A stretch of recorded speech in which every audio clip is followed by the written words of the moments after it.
que está impedindo você hoje de começar aquele projeto que você tem engavetado há tanto tempo? É um medo de ser rejeitado ou é um medo de ser visto tentando fazer aquele projeto acontecer? Meu nome é Ari, eu tô aqui me propondo justamente a fazer esse novo projeto acontecer. E durante esse meu processo, eu vou gravando, vou conversando com vocês para ver se ajuda, para ver se tira você dessa energia parada que eu também tava, pra gente se colocar em ação, em movimento e fazer a transformação acontecer na nossa própria vida, nem que seja pra gente mesmo, né?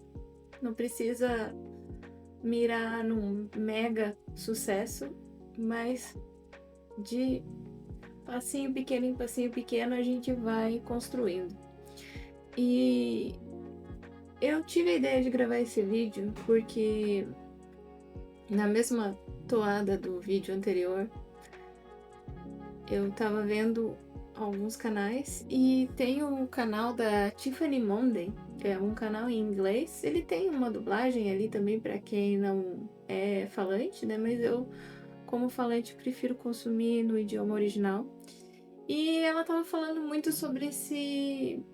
Por que a gente tem tanto medo de se expor? Por que a gente não consegue se expor, né? E aí ela coloca ali essas duas situações.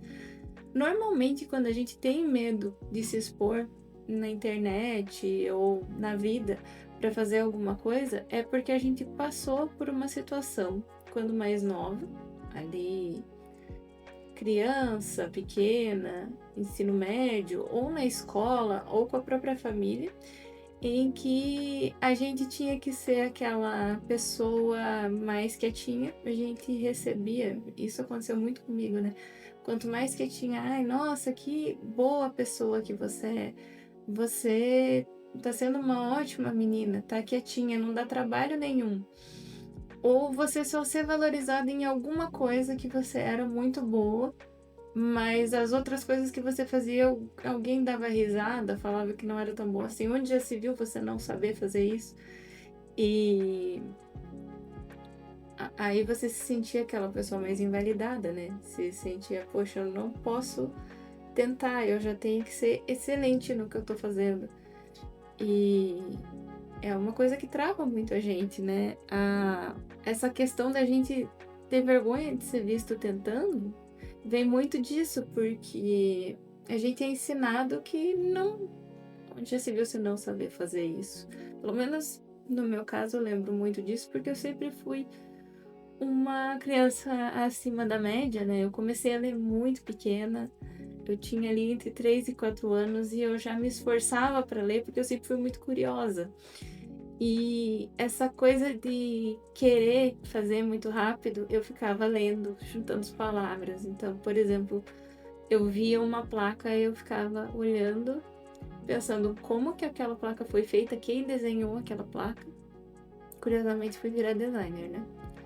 E o que significavam as coisas juntos, por que um desenho que a pessoa olhava, ela relacionava com alguma coisa na cabeça dela e formava uma palavra ou formava um desenho específico, né? No caso das placas, uma seta ou uma curva significa uma coisa, uma cor significa outra coisa. Isso de pequenininha eu já pensava.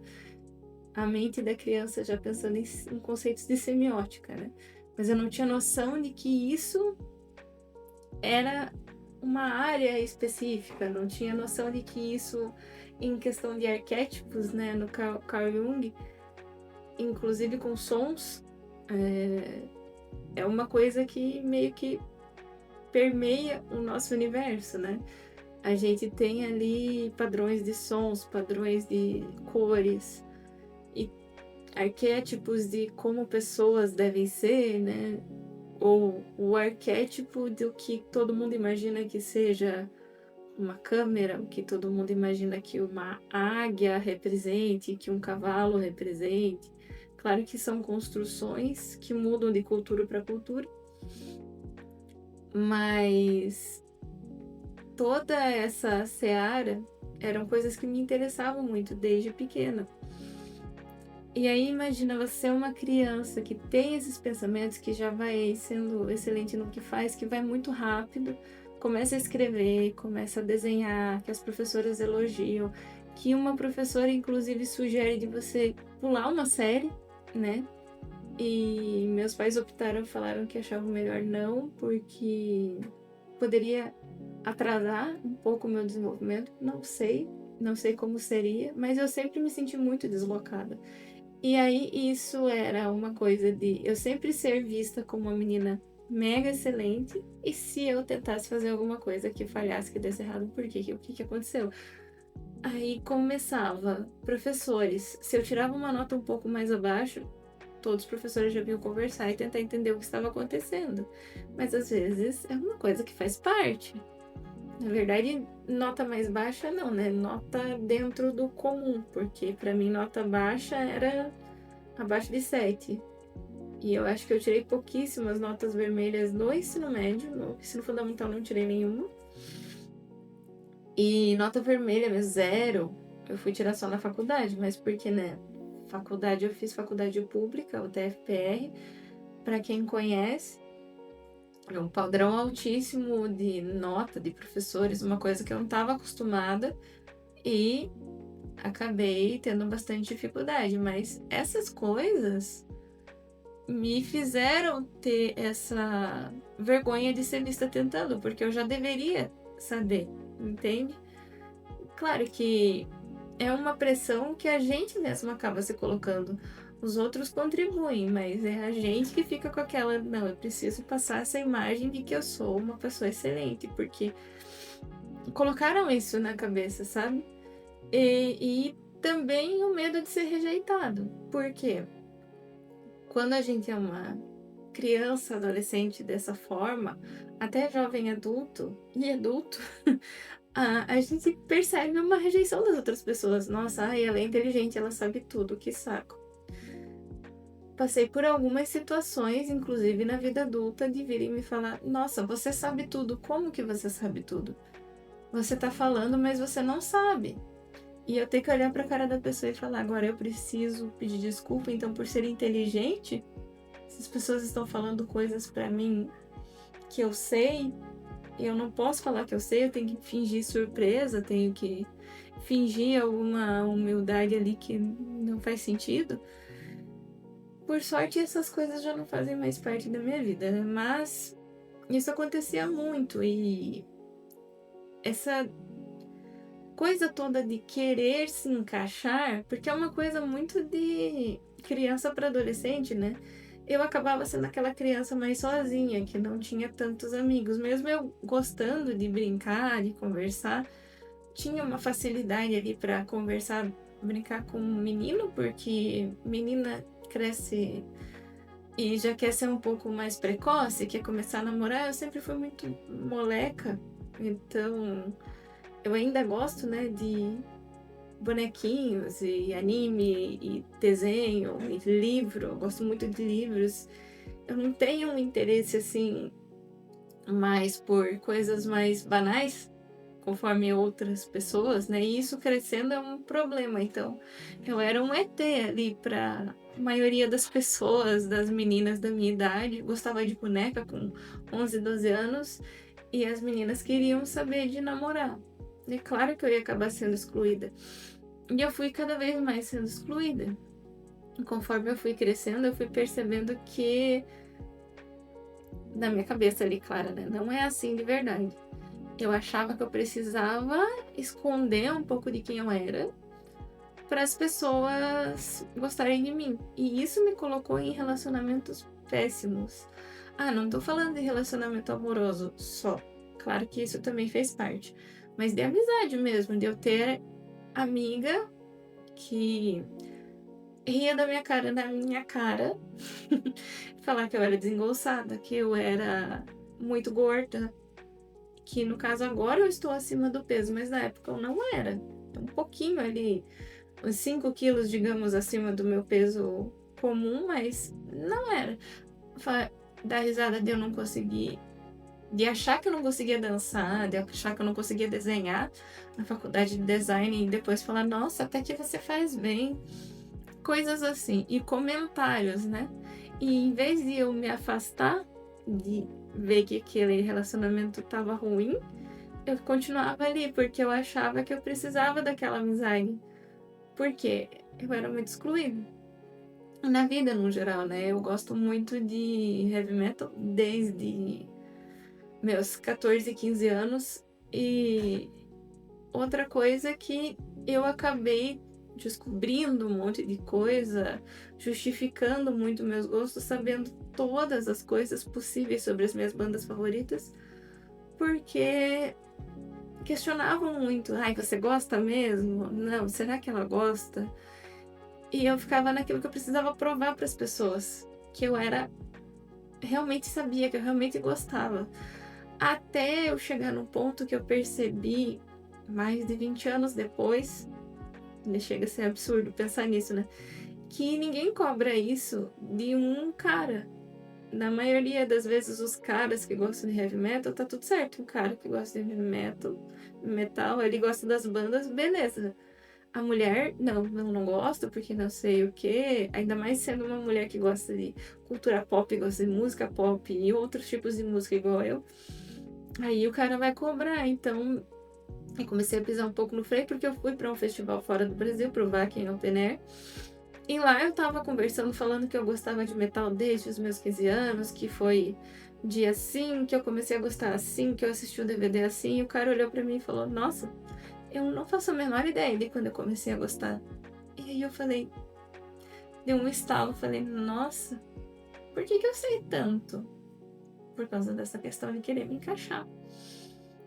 E aí tudo isso pelo medo de ser rejeitada, pelo medo das pessoas falarem, não, você é uma impostora. Porque eu já tinha, vamos considerar que eu tinha um padrão de impostor na minha cabeça, dizendo que eu não era boa o suficiente, que eu não sou a melhor pessoa do mundo, quem eu penso que sou para falar sobre determinado assunto ou para fazer determinadas coisas, por conta de todos esses padrões, né? E eu acredito que tudo isso na cabeça da gente pesa demais.